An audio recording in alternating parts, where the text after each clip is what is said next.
Hello all. Welcome to this tutorial on implementing player jump in Unity.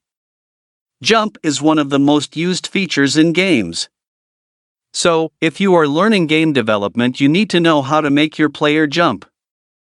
There are two major ways to make an object jump. The first one is to use physics and the second method is to use animation.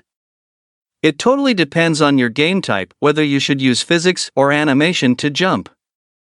The general rule is, if your character movements in the game do not satisfy physics law, then you should use animation to make the character jump. This tutorial will talk about jumping Unity using physics. We will use the spacebar key on keyboard to make the player jump.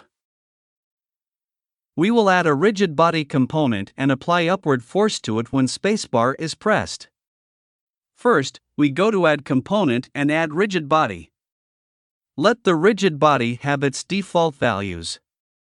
Create a new script called Character Jump using Create then New C# script in the project window. I already have one created, so I will just open it. We will discuss the script now. First, we declare all the variables in the script. We set the jump force to 10. Declare GameObject ground. Rigid body as RB. A float variable as offset. The start function is where the script executes automatically once. So, here we get the rigid body component and the initial offset between character and ground on y-axis. FixedUpdate is called before each internal physics update, moving things due to physics, example gravity.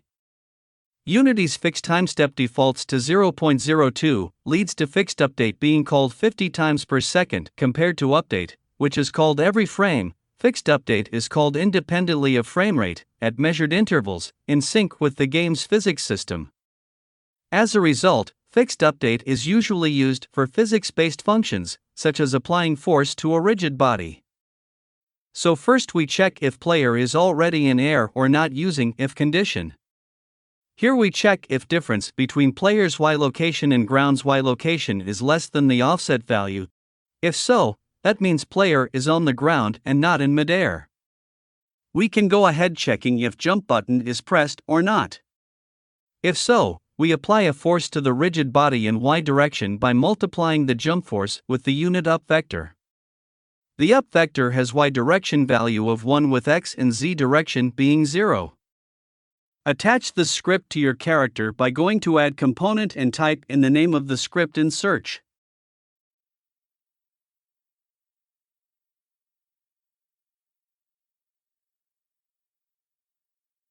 Set your jump force value in the inspector window if you need to change the value. Your character is ready to jump. Let's play it and test it out.